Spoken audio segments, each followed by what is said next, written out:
होने वाला है। चलते हैं पहले प्रश्न की ओर। पहला प्रश्न, किसने 13वीं शताब्दी में जीव विज्ञान के क्षेत्र में मृगा पक्षी शास्त्र नाम के ग्रंथ का संकलन किया था? यानी 13वीं शताब्दी में जीव विज्ञान के क्षेत्र में मृगा पक्षी शास्त्र नामक ग्रंथ का संकलन किनके द्वारा किया गया था? इसका सही जवाब होगा हम्स देव। ऑप्शन नंबर 1 इसका सही जवाब है। प्रश्न संख्या 2 की ओर है।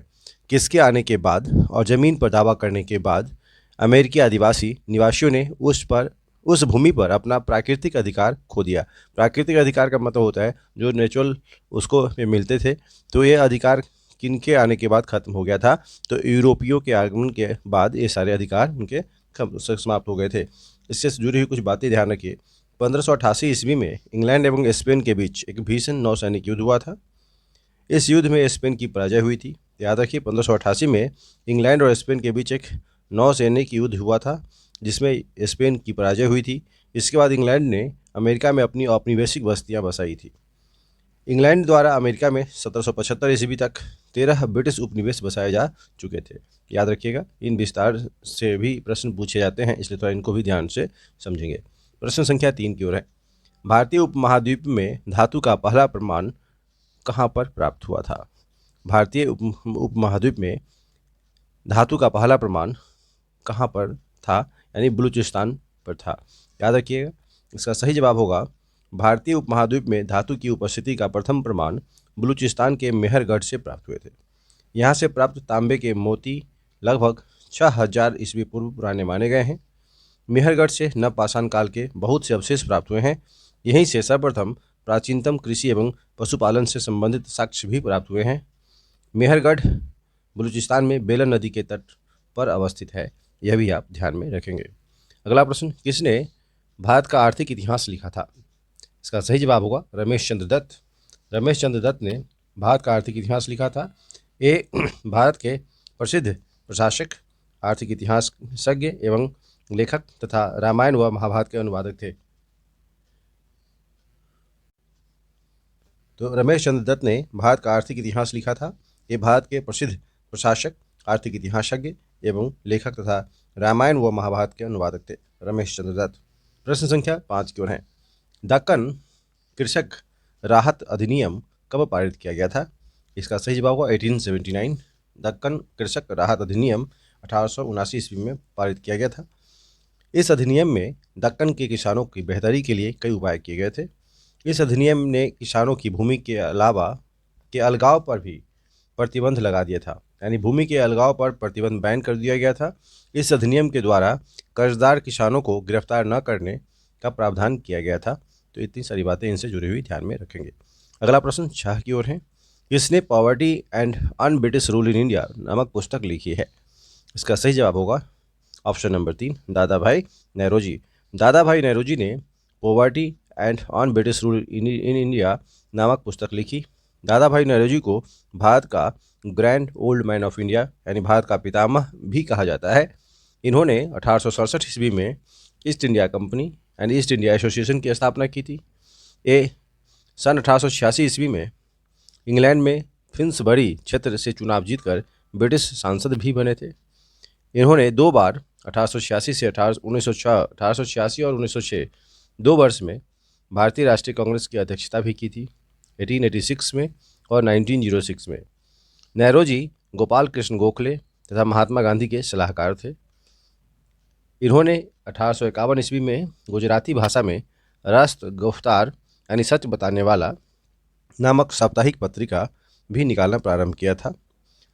1868 ईस्वी में दादा भाई नेरोजी ने भारत के धन निकासी के सिद्धांत को प्रतिपादित किया था। दादा भाई नेरोजी को भारतीय राजनीति का पितामह भी कहा जाता है। इन्होंने वर्ष 1905 में कहा कि भारत से धन का बहिर्गमन भारत की समस्त बुराइयों की जड़ है और इसे उन्होंने भारतीय निर्धनता का मुख्य कारण भी माना था। इन्होंने धन निष्कासन को अनिष्टों का अनिष्ट की संज्ञा भी दिया है। तो इतनी सारी जानकारी इस प्रश्न से जुड़ी हुई आप ध्यान में रखें, बहुत महत्वपूर्ण प्रश्न बन सकते हैं इनसे। प्रश्न संख्या 7 की ओर है। कौन द्वितीय अकाल आयोग के अध्यक्ष थे? इसका सही जवाब होगा sir James loyal. Sir James loyal अकाल आयोग के अध्यक्ष थे। 1897 ईस्वी में 1897 लॉर्ड एल्गिन के समय सर जेम्स लॉयल की अध्यक्षता में द्वितीय अकाल आयोग की स्थापना की गई थी। प्रथम अकाल आयोग वायसराय लॉर्ड लिटन के समय 1880 ईस्वी में सर रिचर्ड स्ट्रैची की अध्यक्षता में स्थापित किया गया था। वायसराय लॉर्ड कर्जन के काल में 1906 ईस्वी में सर एंटोनी मैकडोनाल्ड की अध्यक्षता में तृतीय अकाल आयोग की अध्यक्षता की स्थापना की गई थी। तो इनको भी ध्यान में रखेंगे। प्रश्न संख्या 8 की ओर है। किसने बरहेट बाजार में छापा मारा जो साहूकारों का निवास भी था? तो इसका सही जवाब होगा सांथाल। सांथालों ने बरहेट बाजार में छापा मारा था। बरहेट बाजार में साहूकारों का निवास भी था। संथाल परगना को पहले मंगल तराई के नाम से भी जाना जाता था। संथाल परगना को सन 1824 ईस्वी में अंग्रेज ने दाकिन एको के रूप में घोषित किया। संथाल विद्रोह के नेता सिद्धू और कान्हू का जन्म भोगना डीह में हुआ था। भोगना डीह में हुआ था जो वर्तमान में साहेबगंज जिला के बरहेट प्रखंड में पड़ता है। इतनी सारी बात आप ध्यान में रखें। एक बात और, संथाल विद्रोह का जो नारा था करो या मरो, अंग्रेजी हमारी माटी छोड़ो, अंग्रेजों हमारी माटी छोड़ो, इस तरह से ये जो नारा था वह संथाल विद्रोह का नारा था। इसको भी ध्यान में रखेंगे। अगला प्रश्न संख्या 9 की ओर है। ऑस्ट्रेलिया में माबो निर्णय कब लिया गया था? इसका सही जवाब होगा 1992 में। ऑस्ट्रेलिया में माबो निर्णय वर्ष 1992 ईस्वी में लिया गया था। माबो का निर्णय आदिवासी और टोरेस स्ट्रेट आइलैंडर लोगों के लिए अधिकारों की मान्यता के लिए एक महत्वपूर्ण मोड़ था, क्योंकि इसने भूमि के साथ उनके अद्वितीय संबंध को स्वीकार किया था। उसके कारण ऑस्ट्रेलियाई संसद ने वर्ष 1993 में नेटिव टाइटल एक्ट पारित किया था। ऑस्ट्रेलिया के उच्च न्यायालय ने 3 जून 1992 को यह फैसला लिया कि टेरा नलियस को ऑस्ट्रेलिया में नहीं लागू किया जाना चाहिए। यह निर्णय माबो निर्णय के नाम से जाना जाता है। एक बार फिर से सुनिए। ऑस्ट्रेलिया के उच्च न्यायालय ने 3 जून 1992 को यह फैसला लिया कि टेरा नलियस को ऑस्ट्रेलिया में लागू नहीं किया जाना चाहिए। यह निर्णय माबो निर्णय के नाम से जाना जाता है। माबो के फैसले का नाम टोरेस स्ट्रेट आइलैंडर के नाम पर रखा गया था। इन्होंने ऑस्ट्रेलिया में जमीन के पारंपरिक स्वामित्व को पहचानने के लिए भूमि कानून में बदलाव लाने की लड़ाई का नेतृत्व किया था। इतनी सारी जानकारी इससे जुड़ी हुई ध्यान में आप रखेंगे। अगला प्रश्न संख्या 10 की ओर है। अंगोला के आदिवासी शिकारी फार्मर समूह का नाम बताइए। अंगोला के आदिवासी शिकारी फार्मर समूह का नाम बताइए। इसका सही जवाब होगा सन। इसका सही जवाब सन होगा। अंगोला के आदिवासी शिकारी फार्मर समूह का नाम सन है। अंगोला दक्षिणी पश्चिमी अफ्रीका का एक देश है जिसकी सीमा अटलांटिक महासागर से लगती है। अंगोला की राजधानी लुआंडा है। सबसे पहले अंगोला के रहवासी तोइसन प्रजाति शिकार से जीवन यापन करने वाले ये लोग थे। बंटू प्रजाति के प्रवास के पश्चात तोइसन प्रजाति के लोगों इसमें अवशोषित कर लिए गए। ध्यान रखिएगा, दक्षिण अंगोला में रहते थे प्रजाति, दक्षिण अंगोला में रहा करते थे। तो इतनी सही जानकारी आप इससे जुड़ी हुई ध्यान में रखेंगे।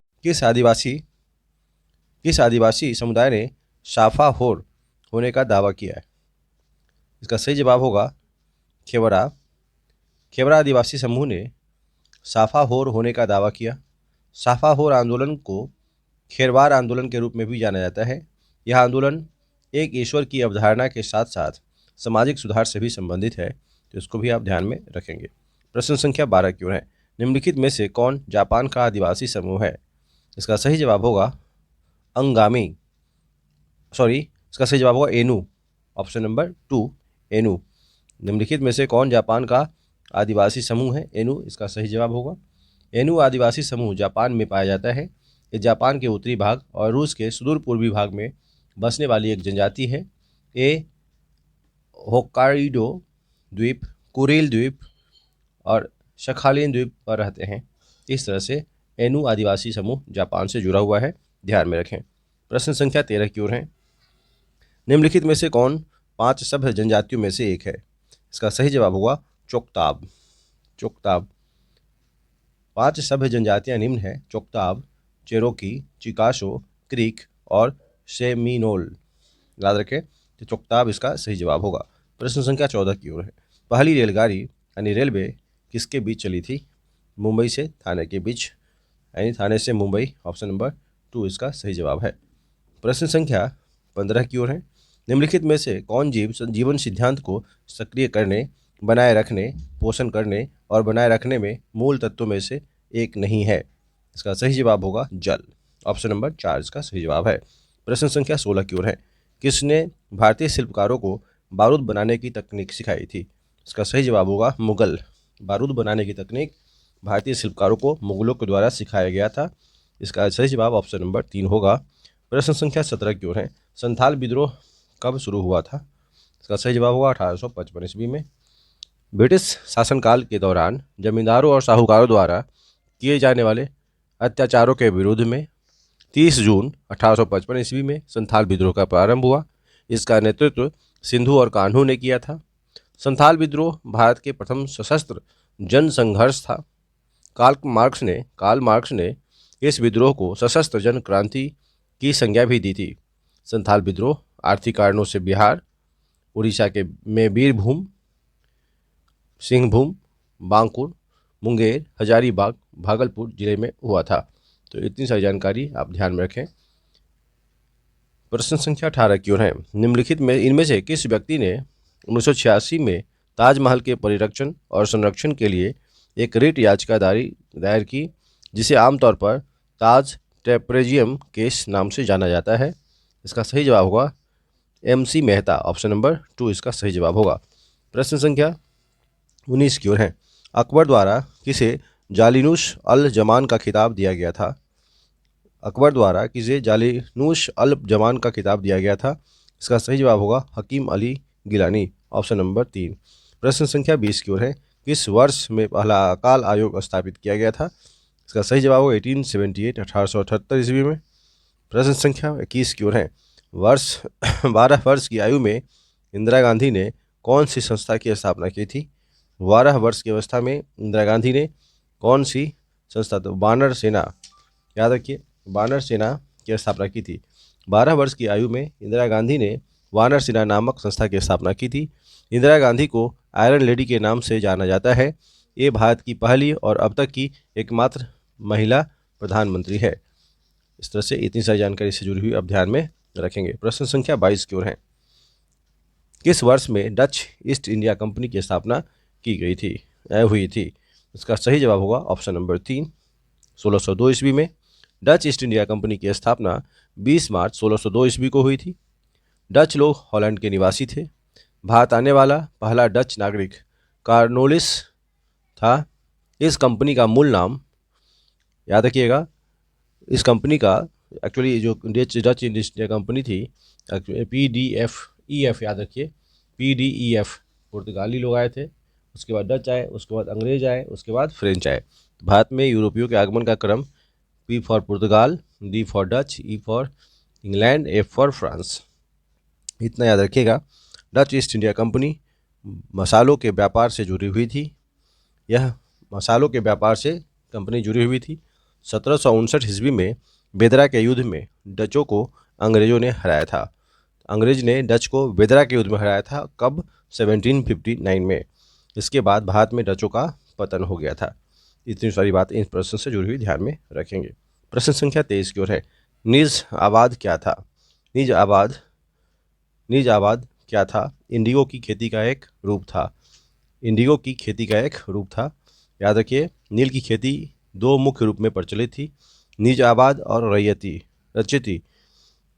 प्लांटर द्वारा निज आबाद अर्थात निजी रूप से नील की खेती की जाती थी, और रचयती में प्लांटरों के साथ किसान अनुबंध करके अपनी ज़मीन पर नील की खेती करते थे।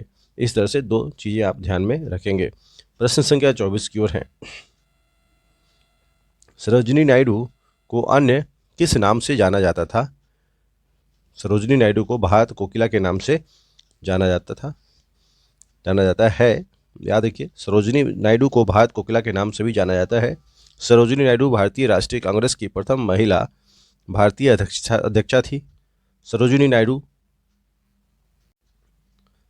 नायडू ने वर्ष 1925 में कांग्रेस के कानपुर अधिवेशन की अध्यक्षता भी की थी। तो इतनी सारी जानकारी आप इससे जुड़ी हुई ध्यान में रखेंगे। प्रश्न संख्या 25 की ओर है। किसने कराची अधिवेशन 1931 की अध्यक्षता की थी? इसका सही जवाब होगा ऑप्शन नंबर 4, सरदार वल्लभ भाई पटेल। सरदार वल्लभ भाई पटेल ने इसकी अध्यक्षता की थी। इस अधिवेशन में कांग्रेस द्वारा गांधी इरविन समझौते का समर्थन किया गया। इसी अधिवेशन में मौलिक अधिकारों से संबंध प्रस्ताव भी पारित किए गए थे। इतनी सारी बातें आप इससे जुड़ी हुई ध्यान में रखेंगे। हिंदू कोड बिल कब पारित किया गया था? हिंदू कोड बिल कब पारित किया गया था? इसका सही जवाब होगा ऑप्शन नंबर 3, 1950 ईस्वी में। 1950 ईस्वी में डॉक्टर भीमराव अंबेडकर ने 5 फरवरी 1950 को हिंदू कोड बिल संविधान सभा में पेश किए। इस बिल का पहला भाग 1955 में संसद में पारित हो सका। हिंदू कोड बिल भारत में स्वतंत्रता के पश्चात पारित कई अधिनियमों का समूह है। इसके अंतर्गत आने वाले अधिनियम इस तरह से हैं, उसको भी ध्यान में रखिए। हिंदू उत्तराधिकार अधिनियम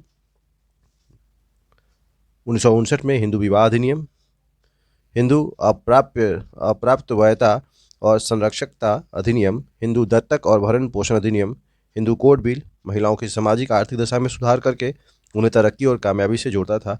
इतने सारे परिवर्तन किए गए। प्रश्न संख्या 27 की ओर है। भारत का संविधान कब लागू हुआ?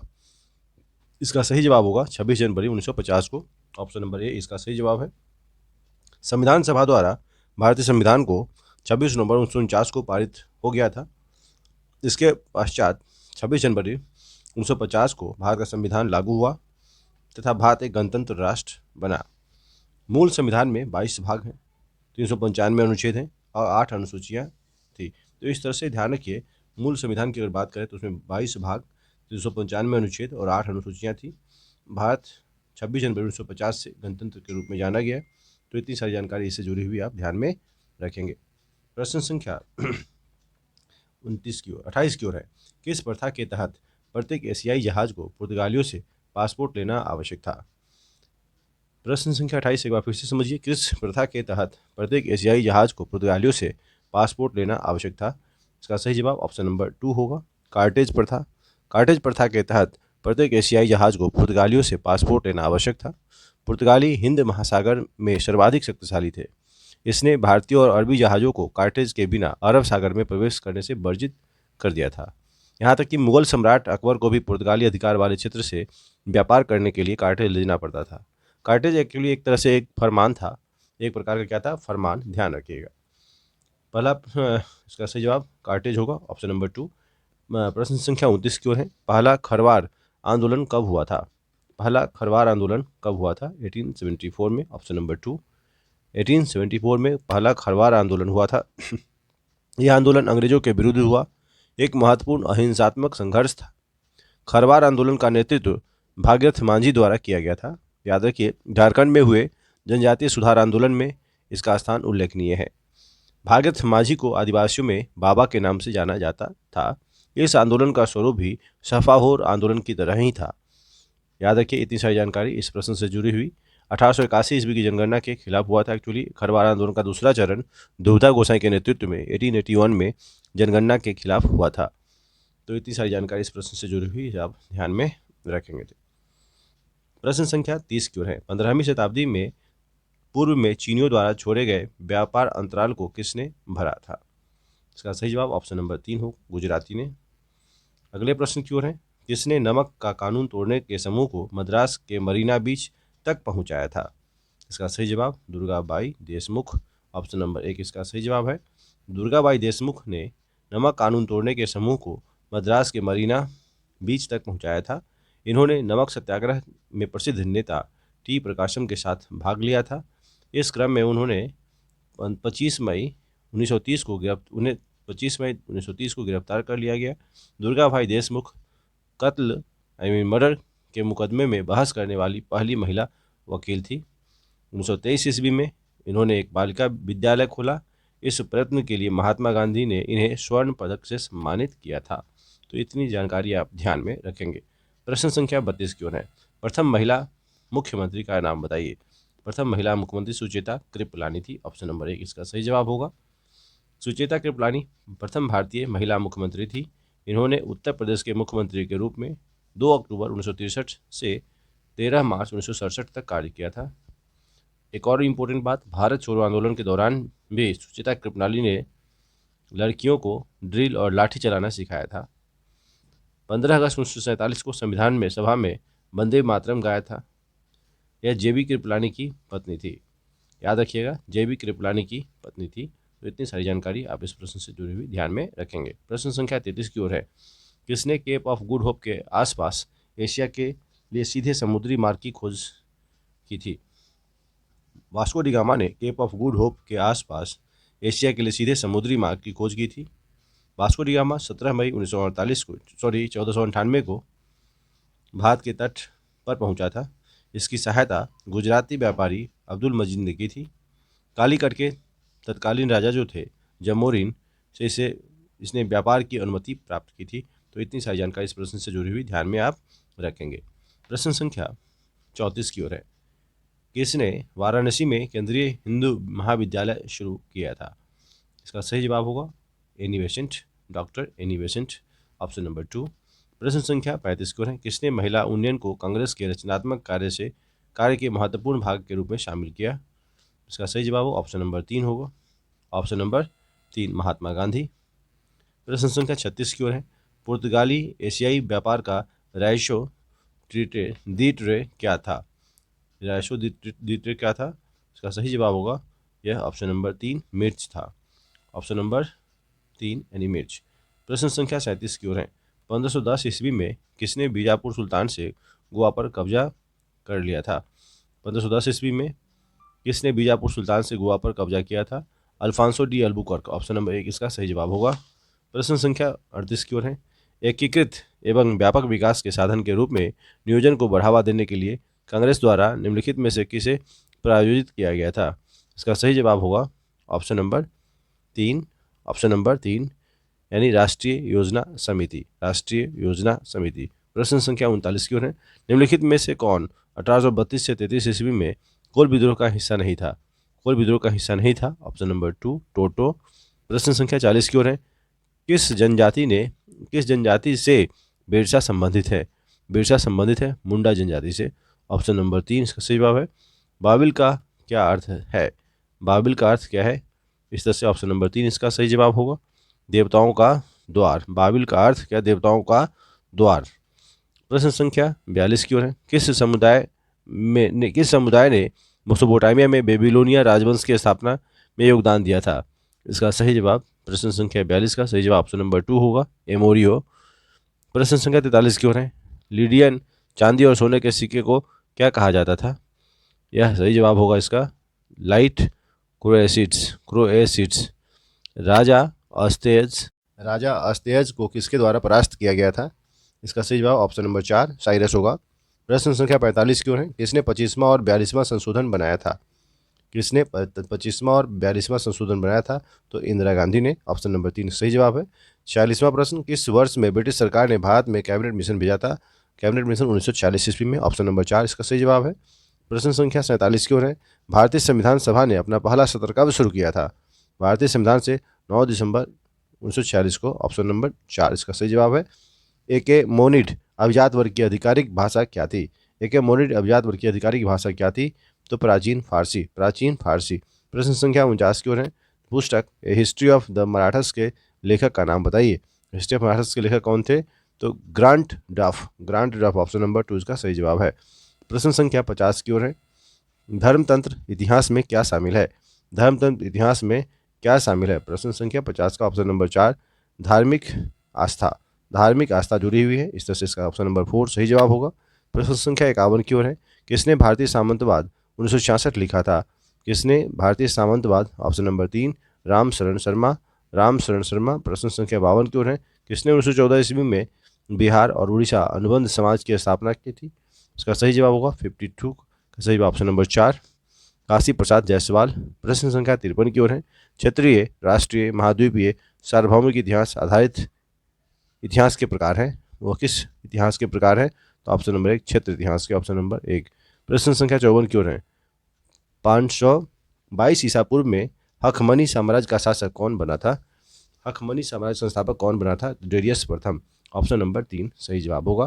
प्रश्न संख्या 55 की ओर है। निम्नलिखित में से कौन सा स्रोतों के निर्माण की एक विधि है? इसका सही जवाब ऑप्शन नंबर 4 होगा अंतर्वेशन। Option number 4। प्रश्न संख्या 56 की ओर है। किसने the history of India as told by its own historians नाम की पुस्तक लिखी गई है? इसका सही जवाब 56 का सही जवाब ऑप्शन नंबर 4 होगा, हेनरी इलियट। प्रश्न संख्या 57 की ओर है। किसने 1884 ईस्वी में monograph the early history of the Deccan लिखी थी? इसका सही जवाब 57 का ऑप्शन नंबर 1 होगा, रामकृष्ण गोपाल भंडारकर। प्रश्न संख्या 58 की ओर। निम्नलिखित में से कौन मार्क्सवादी इतिहास के लेखक हैं? मार्क्सवादी इतिहास के लेखक कौन है? Romila Thapar, option number 1। प्रश्न संख्या पहला प्रश्न 1857 के भारतीय विद्रोह के संदर्भ में स्वतंत्रता का पहला युद्ध शब्द सबसे पहले किसके द्वारा लोकप्रिय हुआ था? इसका सही जवाब होगा विनायक दामोदर सावरकर, बीडी सावरकर। पहला प्रश्न था कि 1857 के भारतीय विद्रोह के संदर्भ में स्वतंत्रता का पहला युद्ध यानी फर्स्ट इंडियन फ्रीडम स्ट्रगल शब्द सबसे पहले किसके द्वारा लोकप्रिय हुआ था? तो विनायक दामोदर सावरकर के द्वारा, बीडी सावरकर, ऑप्शन नंबर 4 सही जवाब है। अगले प्रश्न की ओर है। जर्मनी में निम्नलिखित में से किस तिथि को सुधार दिवस मनाया जाता है? इसका सही जवाब होगा 31 अक्टूबर। 31 अक्टूबर को जर्मनी में सुधार दिवस मनाया जाता है। इसका सही जवाब ऑप्शन नंबर 1 होगा। अगला प्रश्न। बंगाल सती विनियमन अधिनियम किस वर्ष में पारित किया गया था? इसका सही जवाब ऑप्शन नंबर 2 होगा, 1829 ईस्वी में, 1829। अगला प्रश्न। निम्नलिखित में से यानी इनमें से किस शासक के अधीन शालीमार बाग साधिकार किया गया था? जहांगीर के शासनकाल के दौरान शालीमार बाग पर अधिकार स्थापित कर लिया गया था। पांचवा प्रश्न। किसने पितृतंत्रात्मक परिवार के संबंध में निम्नलिखित को सुझाव दिया कि यौन, ईर्ष्या, शक्ति के माध्यम से लिप्त पितृतंत्रात्मक परिवार के लिए एक परिभाषा के रूप में काम कर सकती है? इसका सही जवाब होगा option number 3, sir Henry Sumner माइने। सर हेनरी सुमनेर माइने। अगला प्रश्न संख्या 6 की ओर है। इनमें से किस महाराज्य पाल के अधीन बंगाल का अस्थायी बंदोबस्त अधिनियम पारित किया गया था? तो इसका सही जवाब होगा लॉर्ड कॉर्नवालिस, ऑप्शन नंबर 2। प्रश्न संख्या 7 की ओर है। इनमें से किस शासक के अधीन तूतीनामा को चित्रित किया गया था? इसका सही जवाब ऑप्शन नंबर 2 अकबर होगा। सामान्य सेवा सूची अधिनियम 1856 1857 के विद्रोह का प्रमुख कारण क्या था? इसका सही जवाब ऑप्शन नंबर 2 होगा। इसमें तैनाती के लिए सिपाहियों को विदेश जाने की आवश्यकता थी, जो उन दिनों हिंदुओं के लिए वर्जित था। यह एक महत्वपूर्ण प्रश्न, ऑप्शन नंबर 2 इसका सही जवाब। प्रश्न संख्या 9 के लिए। इनमें से किस शिलालेख के तहत अशोक ने स्वयं को उपासक घोषित किया था? इसका सही जवाब होगा minor rock edict 1, option number 1 सही जवाब है। प्रश्न संख्या 10 की ओर है। निम्नलिखित में से कौन अष्टध्यायी के लेखक हैं? पाणिनि अष्टध्यायी के लेखक हैं, ऑप्शन नंबर 1। 10वां का 1 सही आंसर। प्रश्न संख्या 11 की ओर है। मौर्यों ने सेलुकस निकेटर को किस शासक के शासन में हराया था? Option number 4 Chandragupta Maurya. इसका सही जवाब होगा।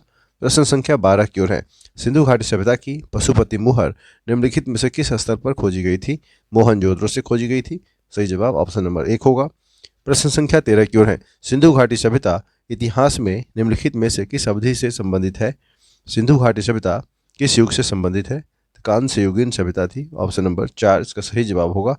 प्रश्न संख्या 14 की ओर है। निम्नलिखित में से कौन बंगाल सल्तनत का जागीरदार राज्य नहीं था? इसका सही जवाब होगा मालवा। मालवा जागीरदार राज्य नहीं था बंगाल का।